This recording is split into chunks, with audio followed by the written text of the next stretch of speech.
Good morning, friends and neighbours. Thank you for tuning back in to Miss TV. If it's your first time on our cool, hip, sexy channel, be sure to hit that like and subscribe button for further dispatches from the vaporous kingdoms.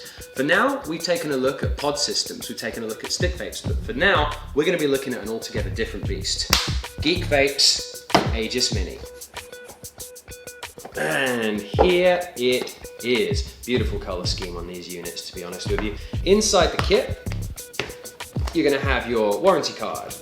You're going to have your instruction manual that you're probably not going to need. When do you ever? But it's good to have. In here, we've got the Cerberus tank, preloaded with a Super Mesh X2 coil. Comes in at 0.3 ohms. We're going to be taking a further look at those quite soon. Inside the extras box, always a fun bit, you've got a surprising amount of extra parts, to be honest with you. So, we've got spare glass for the future. We've got USB charging cable, flat cable, which is nice. You know what I mean. And we also have the spare rubbers and silicones that you'll never ever use, but they have to give you these, so it's always nice to have a growing collection. And finally, we've got a spare Super Mesh coil, once again, one of the 0.3 X2s. All of that out of the way, I want to jump straight into taking a look at the mod, because this really is the centerpiece of this whole affair. Oh!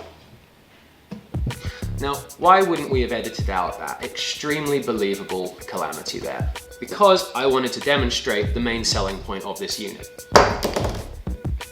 It's shockproof. The Aegis Mini advertises itself as being shockproof, dustproof, and rainproof. What's the number one reason anyone buys a vaporizer? It's quit smoking. What's the number two reason anyone buys an e-cig? Because it broke. With the Aegis Mini, GEEK Vape have set to take that happenstance off the table. And so what we have here is a high power mod designed to take a licking and keep on ticking. For now, let's take the sucker for a test drive. The Cerberus mod features an upgraded, easy to fill top fill method, not like what you're used to.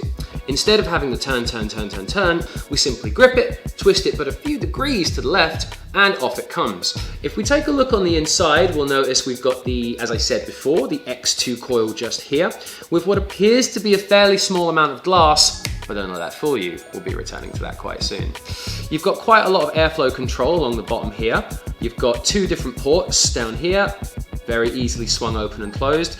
The Cerberus tank is easily expanded via the use of the Cerberus bulb glass from 2 mil capacity, thanks TPD, up to 5.5 mil capacity, more than double what you were left with when it came out of the box. It's a fantastically easy extension to add as well, requiring barely any chimney or anything. You're just taking the bulb, popping it in there, putting it all together, easily done.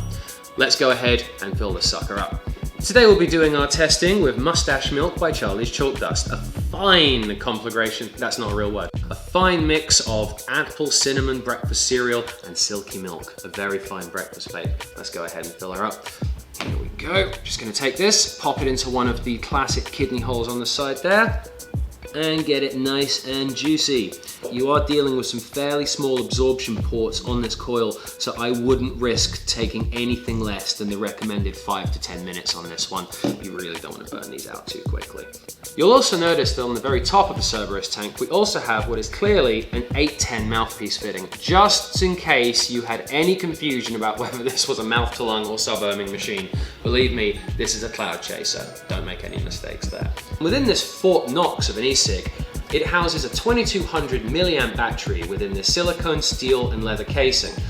Has an 80 watt output maximum and charges rapidly from 0% up to 80% in a mere 20 to 25 minutes via its fast charge when using it through a device. Plugging it into the wall is a little bit intense, and like usual, we don't recommend charging it like that every single night because you will ultimately wear out the life of the battery.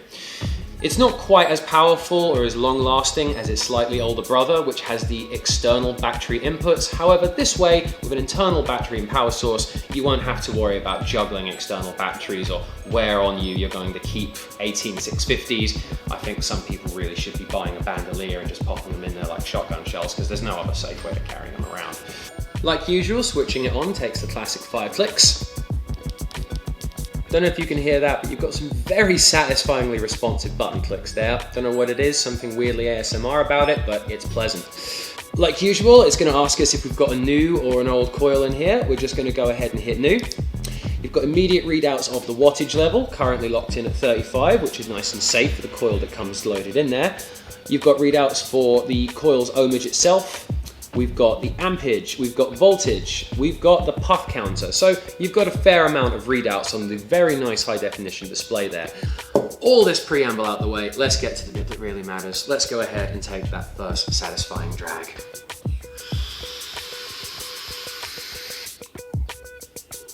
Ooh.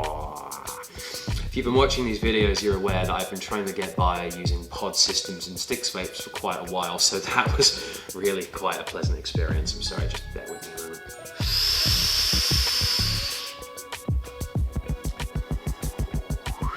Extremely clear flavour there. I will say, that actually absorbed a little bit faster than I was expecting to, despite my previous warning about the port size on the coil.